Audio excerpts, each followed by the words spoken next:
So, sabi ko po, the Holy Spirit cannot work outside the word that you declare and meditate in. Kasi sabi sa Joshua 1, di ba, this book of the law shall not depart from your mouth. Book of the law is the word of God. For example, kung ikaw may sakit, may cancer, so magpo-focus ka sa word of God. By the stripes of Jesus, I am healed.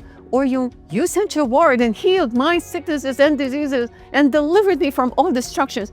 When you declare the word of God, kailangan may conviction. Kailangan maniwala ka kasi iyan ang way para manood dito sa brain mo mabilis. Kasi by the stripes of Jesus, wala yung effect. Kailangan may talagang may conviction. Naniniwala ka and then you meditate. You imagine na magaling ka na. Are you ready? Are you ready for a spiritual revival? For healing miracles in your life? For blessings and financial breakthroughs? Are you ready for a deeper relationship with God? Welcome to our program, Living the Blessing by Terry Chang Ministries.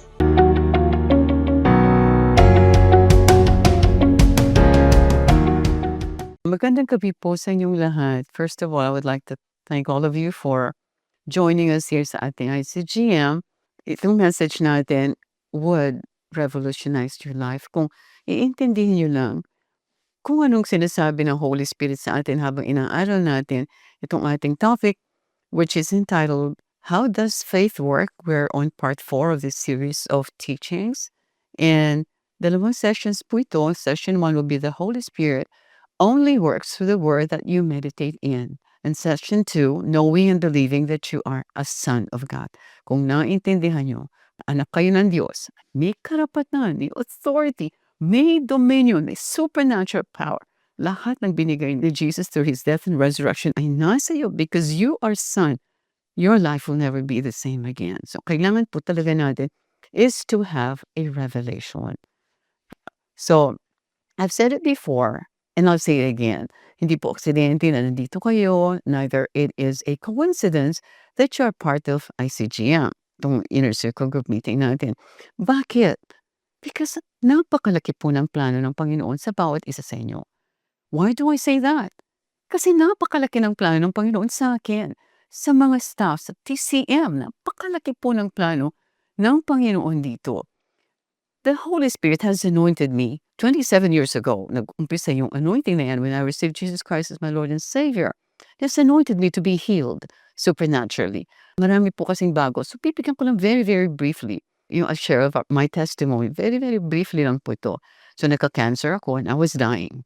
And the anointing healed me supernaturally. Tapos, very depressed ako. I was suicidal. Kasi ang dami po naming utang, milyon-milyon. And I was completely broke.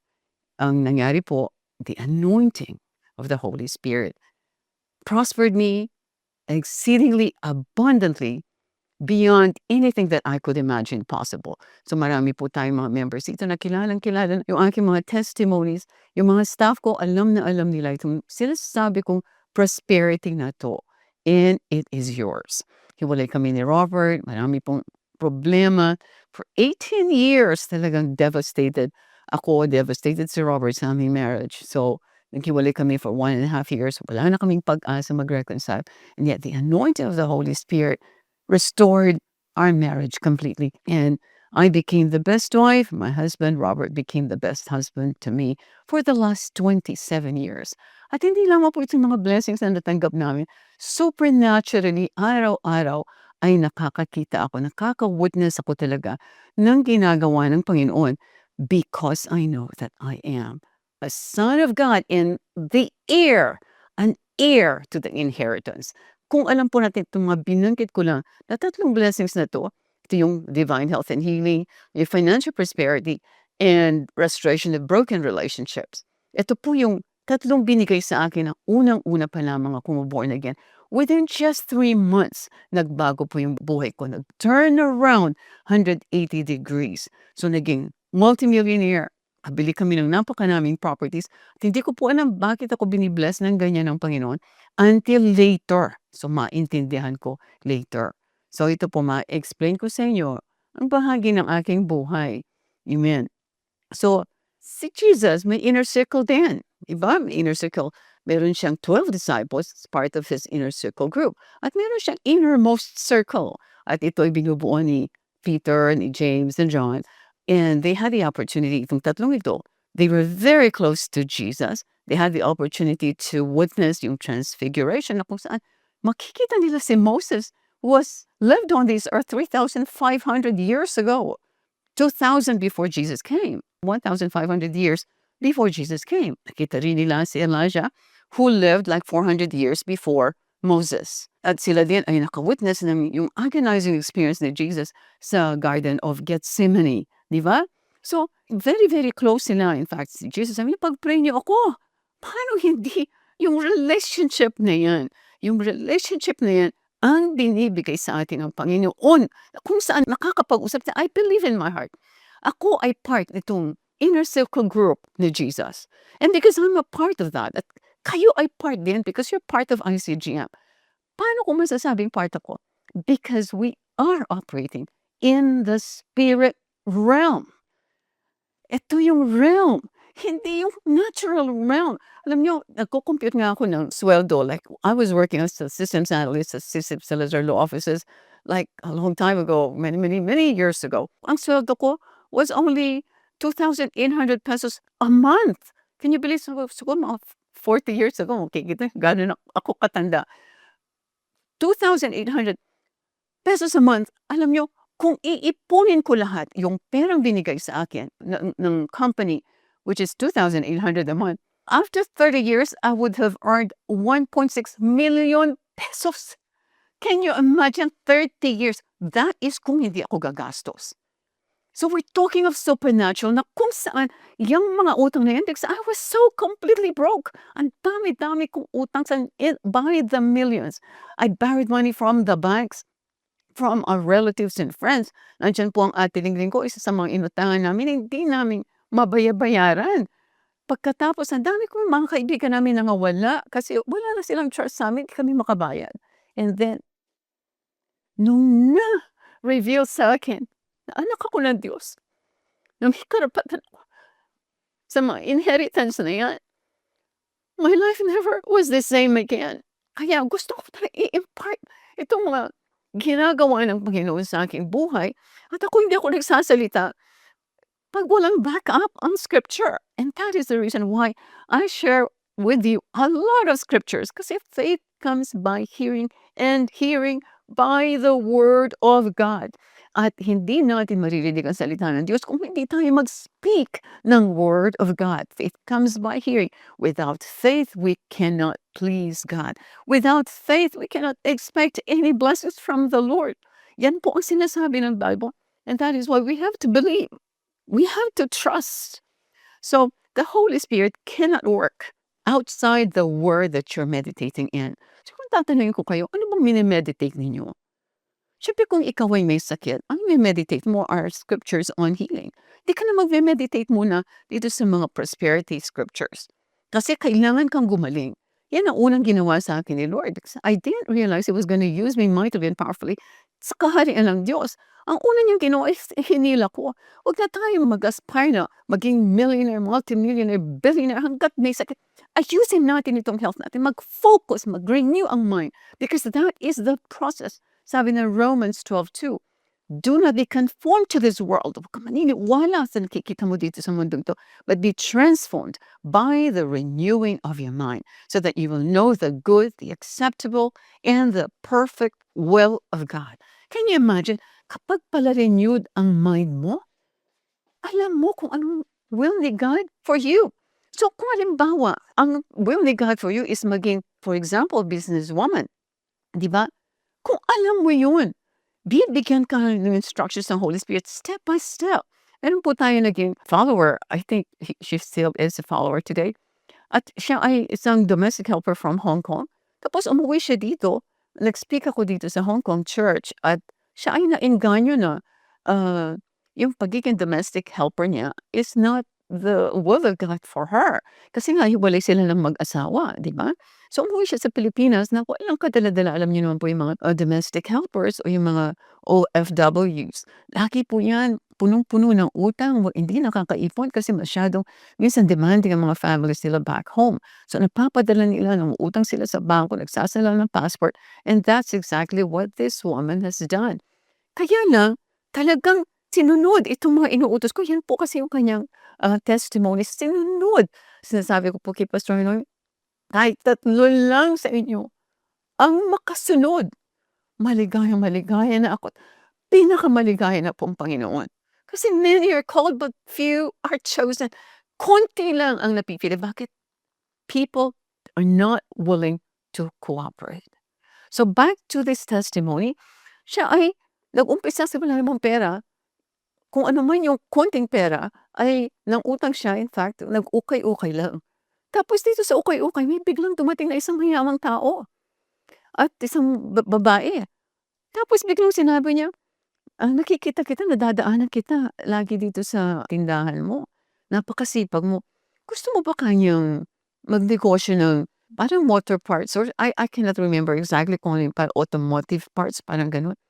Tapos sabi niya, "Wala naman po akong puhunan." Sabi niya, "Bibigyan kita ng puhunan." And this woman became a multimillionaire. Nagpagawa siya ng napakalaking bahay, pinadala niya sa akin yung mga photos ng bahay, pinadala niya sa akin ang photo ng car. So how do you explain that? It's supernatural. Sabi nga niya sa akin, Pastora, ang iniisip ko ng domestic helper mentality, hindi ko akalain na meron pala akong godly wisdom on the inside of me." Isa sa mga binigay ni Jesus through His death and resurrection. At nung naintindihan niya, nung siya ay naging anak ng Diyos at na-realize niya na itong wisdom na ito o itong, 'di ba sabi niya, we have the mind of Christ. Yung mind of Christ na yan is in your spirit. And that is why you have to operate in the spirit realm. Kung hindi, magtatagal po ang ating mga desires na mag-manifest or mag-come to pass. Natutuwa po kay Pastor Jones. I heard his testimony a few days ago sa Bible study ni Pastor Noemi. And he was saying na talagang he has the anointing. He admits it, nasa kanya anointing. At siya daw ay practice ng practice and practice and practice. And that's the right thing to do. Pastor Jones, that is the right thing to do. Because binibuild natin ang ating spiritual muscles. Kung gusto nating maging maganda, gusto nating lumakas, maging healthy and strong and fit, kailangan tayo mag-build ng physical muscles, di ba? Tayo ay pupunta sa gym, or tayo magbubuhat ng mga weights, tayo talaga ay magpupursige dito sa ating health. Kasi, like for example, yung mga Olympic champions na yan, hindi yung nagpunta siya sa gym one day, tapos may trainer siya, for example, tapos bukas lalaban na siya sa Olympics. It takes many years before one can compete in the Olympics. And the same way is true dito sa ating spiritual endeavor, na kung saan yung makapag-operate tayo sa mga gifts of the Holy Spirit, na kung saan hahawakan natin ang may sakit at gagaling, o pagpipray natin itong mahirap na mahirap at sila ay magpo-prosper. And I've experienced this. Napakarami na pong na-heal. Mga cancer patients, ang dami na. Napakarami na pong na-heal dyan ng mga imposible autoimmune diseases na walang kagalingan. My sister, si Ate Lingling, may macular degeneration, merong glaucoma. Both of these diseases are incurable. Walang cure yan. And they lead to blindness. Pero ano, inanoid ko ng oil, nag-pray kami together, and then nawala. Ang sabi ng doktor, wala siyang macular degeneration, wala siyang glaucoma. How do you explain that? It's supernatural. So, sabi ko po, the Holy Spirit cannot work outside the word that you declare and meditate in. Kasi sabi sa Joshua 1:8, di ba, this book of the law shall not depart from your mouth. Book of the law is the word of God. For example, kung ikaw may sakit, may cancer, so magpo-focus ka sa word of God. By the stripes of Jesus, I am healed. Or yung, you sent your word and healed my sicknesses and diseases and delivered me from all destructions. When you declare the word of God, kailangan may conviction. Kailangan maniwala ka kasi iyan ang way para manood dito sa brain mo mabilis. Kasi kung, by the stripes of Jesus, wala yung effect. Kailangan may, talagang may conviction. Naniniwala ka, and then you meditate. You imagine na magaling ka na. For example, sa dami naming mga utang, talagang milyon-milyon. Nung napag-aralan ko 'to kasi I already knew about this. Like, kailan, when I was 19 years old, 'di ba lagi kong binabanggit sa inyo na nabasa ko na 'yan sa book na yung meditation, yung mga declaration of your definite chief aim and all that, it was all contained in the book of Law of Success book by Napoleon Hill. So, na-practice ko na 'yan kaya ako naging millionaire before I reached age 21. That was many, many years ago. 20 years old ako when I became a millionaire. So, nung nabasa ko itong Bible, ay, ito palang mga kinuhang principles ito sa Law of Success book ni Napoleon Hill ay nakuha lang pala dito sa Bible. So, it was so easy for me dahil nagawa ko na for many, many years, I was declaring my definite chief aim. Kung ano yung kailangan ko, idedeklara ko ng idedeklara. For example, para makabayad ng mga utang, ini-imagine ko na for example, kaming dalawa ni Robert ay nagtatataluan, "Daddy, wala na tayong mga utang in Jesus' name." Ganyan. Kung halimbawa kailangan ko ng bahay, ini-imagine ko talaga yung bahay, anong itsura niya down to the last part of the house. Ini-imagine ko talaga kaya kukuha pa ako ng architect para i-drawing kung ano yung mga concepts na gusto ko. That is the way to renew your mind. So the Holy Spirit cannot work outside that. Tandaan niyo po kung pabanching lang tayo sa buhay, after 5 years, you will join ICGM again. You will be exactly the same person that you were 5 years ago. Walang pagbabago, hindi pa rin mayaman. May sakit pa rin, maaring mamatay pa. So you start taking what I am sharing with you seriously because it's going to change your life. It's going to revolutionize your life and the people around you will wonder, ay, ganito pala si Pastor Amalu. Talagang umasenso, talagang grabe, umiikot sa buong mundo, etc., etc. So, anong mangyayari? Lalawak ng lalawak itong ministry ni Pastor Amalu. Kasi kakadeklara niya, makikita siya. The role model, she will set a good example to the kingdom. Amen. Okay. So, ang Holy Spirit releases the anointing through the Word. Wala nang ibang paraan para ma-release ang anointing except through the Word of God. Ephesians 6:17 says this, the sword of the Spirit is the Word of God. Sword. The sword of the Spirit. Ito yung tutusok dito sa mga kasinungalingan ni Satanas. Yan ang purpose ng sword. It is the Word of God. So, sabi, the sword of the Spirit. Spirit comes with a capital S. So, ibig sabihin, Holy Spirit yan. Ang sword niya is the Word. So, kung wala kang Word na binibitawan, then the Holy Spirit has nothing to work on in your life. Kailangan yan. Every moment of your, alimbawa, mag-traffic ka na, kung ano-ano lang dinedeclare ko dyan, para ma-clear yung traffic, talagang ina-exercise ko talagang, kumbaga, the way I would like to describe it is, talagang pinapractice ko itong mga binigay na mga gifts ng Holy Spirit. Tingnan niyo po yung mga gifts, ang dami-daming gifts yan. Yung, for example, revelatory gifts, which means yung revelatory, they reveal. Yung gift of word of knowledge, ibig sabihin yung nakaraan ng tao, malalaman mo. Ay naku, parang ito po ay normal na yan dapat sa mga anak ng Diyos. Normal na yan. Kausap mo lang itong tao to, alam mo na nagsisinungaling, alam mo na luloko sa'yo. And that's why you don't get into trouble. So, itong gift of prophecy, it is part of the vocal gifts, gift of prophecy, gift of tongues, and gift of interpretation of tongues. So, yung prophecy is really telling what the future is. Telling someone kung ano yung sinasabi na word ni God para sa'yo. It is going to happen in the future. O itong mga power gifts. Nandiyan ang gift of faith. Nandiyan ang gifts of healings. Kaya may S yan. Kasi ang dami-daming gifts. Kasi maraming iba't ibang klaseng sakit. And that's why maraming gifts yung gifts of healings and our gift of working of miracles. So miracles, araw-araw, kung ako ang tatanungin nyo, I wouldn't aspire for miracles lang. I would aspire for the blessings. Kasi blessings talaga ay ang miracle kasi one time happening lang yan. For example, may cancer ka, gumaling ka, that's a miracle. Pero why don't you operate in divine health and healing? And all you have to do is declare the word every day. I am healed by the stripes in Jesus. In the name of Jesus, I am not allowing any sickness to come into my body in Jesus' name because Jesus had already healed me according to Isaiah 53:4 and 5. So kailangan alam mo in your heart, alam mo kung ano yung word na yun. And that is when the Holy Spirit is able to speak.